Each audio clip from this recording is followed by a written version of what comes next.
Hey guys, my name is Joel Niedringhaus. I am a senior here at Missouri State studying political science. And for my management portfolio project, I chose the company FedEx. Not really any big reasons. I did work there from about sophomore year of high school to about sophomore year of college. And although I was like the lowest level employee you can be, I was able to kind of learn some of the things that FedEx really cares about, and it kind of helped, at least with this project. A little bit about the company. It was founded in 1971, and being only 50 years old kind of surprised me because I was sure it'd be at least a little bit older with the long history it has. And since it's one of the top providers in the industry that it is in. And it was founded by Frederick Smith, who is still the CEO to this day. The industry FedEx is in transportation services and e-commerce. And what they look to do is provide customers with a broad portfolio of transportation, e-commerce, and business services. So pretty much anything essential that a large business will need, FedEx can provide. They employ over 650,000 people. And then some of their biggest competitors are UPS, DHL Supply Chain, or really any big supply chain and logistics company.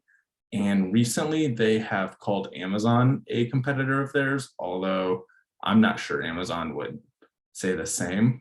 FedEx delivers in all 50 states plus Canada. That means to your door. Like if you order something and it comes through FedEx, they will deliver it to your door, but it offers its services in more than 220 countries. So FedEx Air, FedEx Logistics, those services may be offered in a bunch of companies, but delivering packages to your door, which is something that's kind of new in the FedEx realm, you can only do that in the United States and Canada. In 2021 so far, they have generated about 84 billion in revenue, and this is one of their biggest years they've ever had. And then a little bit about Frederick himself. He was born during World War II in 1944, so he's an old guy. He graduated from Yale College in 1966, and during his undergraduate years, he kind of formed the analysis of the needs of a highly automated society that he kind of foresaw coming with all the new technological advances. And that kind of laid out the groundwork to where FedEx is now. Immediately after college, he served 2 tours in Vietnam, 4 years in the Marine Corps, which I found very cool. And that immediately after coming back, he launched the original air-to-ground Federal Express network. And this aimed at growing high-tech sectors of the economy that he, as I previously said, foresaw coming in the new technological era that was kind of there at the time. And then recently, Smith and I guess you could say FedEx, but the higher ups of FedEx decided that their aircraft fleet wasn't big enough to meet the ongoing demands of businesses. And so they increased their fleet to over 680 aircraft, buying 30 more than they had before. And it kind of blew me away. I didn't know they had that many planes. I've seen a lot of FedEx planes lined up on the runway, but 680 seems kind of absurd for a company. And then, I guess I should move that. There we go, that works. The mission, values, and major goals of FedEx. The mission statement is FedEx Corporation will provide superior financial returns for its share owners by providing high value added logistics, transportation, and related business services through focused operating companies. And I thought that kind of like sparked something in me because during training day, first day at FedEx, they like make sure you know the mission statement. Like I kind of forgot all about it, and then rereading it, it snapped right back into my brain. I remember the superior financial returns for its stakeholders very specifically for some reason. And then the vision statement is being a dynamic and progressive courier services firm that leverages of technology and impact the lives of all people. And then their values, they value flexibility, honesty, and then value for money. That one will stand out if you work there. And then goals, they increase returns to shareholders. Something that I kind of like remember from working there is provide a safe work environment and then grow supply chain capabilities. And then as far as like living up to the mission statement and the values and the goals, at least personally, I can reflect on it.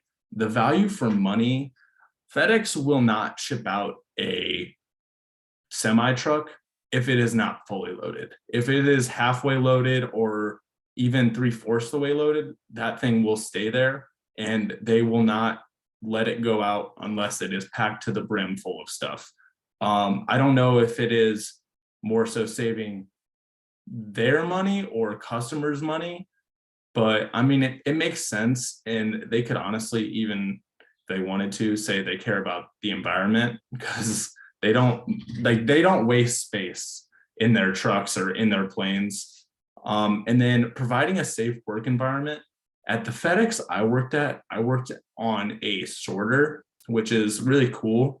It like takes the mail and like sorts it, obviously, but like you have to be strapped in up there and they will freak out if you are not at your post. And I understand that completely because if you fall in, like that's a big uh-oh. But you have to wear these big jackets. You can't bring anything electronic past like a certain point in the workplace. It's like they're strict about some of their certain environments. And then doing a quick SWOT analysis on FedEx, some of their strengths are a wide range of services, their brand recognition, because everyone knows who FedEx is, and their global reach, because although they don't deliver door to door, they offer their services in a wide range of countries.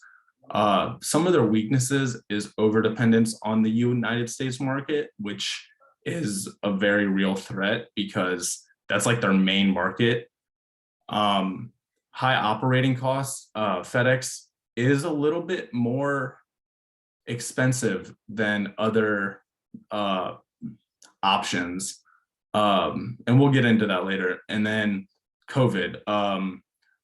So before COVID, FedEx more so was focused on businesses and having businesses kind of like ship just their products. And that was their main focus, was like business products. But after COVID, when like delivery became more and more door to door, like people were ordering stuff to their houses instead of their businesses because everyone was stuck at home. FedEx had to kind of adapt to the situation, and now they're starting to be able to deliver to the doors. So I guess they're somewhat overcoming the weakness, but it is definitely something that they struggled with in the past. Some of their opportunities that they face is AI and new technology expansion into the emerging markets. And like I said, I worked on this giant sorter, and that was like one of the biggest pieces of technology I've ever seen. It was very cool. It was just just this giant thing that they treated like a baby. And we rarely touched the mail unless it was to load it, but getting it to the trucks, you don't touch it.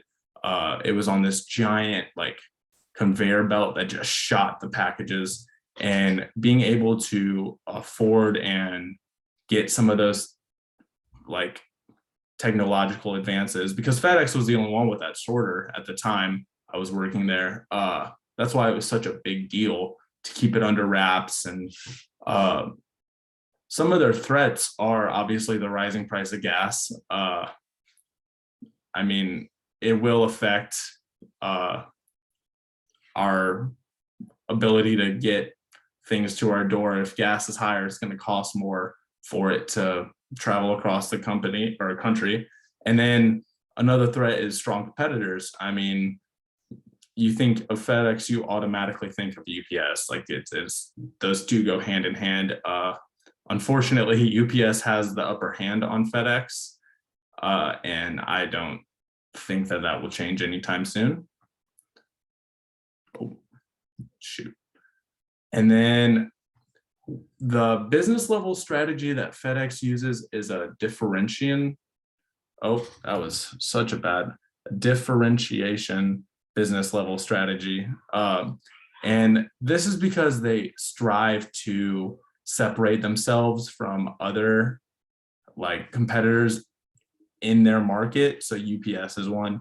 That's a reason for their high prices, is they offer different kind of different qualities of services. You can pay for the cheapest shipping, or you can pay for the most expensive one. The most expensive one, it's obviously going to be there faster. It's going to be taken care of better. And overall, FedEx decided to use this business strategy because of what it provides. It provides a shipping service that it views other competition cannot match. They chose quality over quantity in this case. And in terms of adding value or risk, I feel like it adds both, because some people are obviously going to be more worried about the price of something, especially shipping. I mean, if you see $20 shipping, you're not going to pick that over $5 shipping. It doesn't matter to you what company it is. However, businesses that are shipping extremely important products to maybe another one of their businesses across the country, or businesses shipping an expensive product to another customer, they're going to want to better protect their items. And so that is kind of why FedEx, it adds value and risk to it. And then, and then those are my sources. All right. Thank you guys. I hope you learned a lot about FedEx.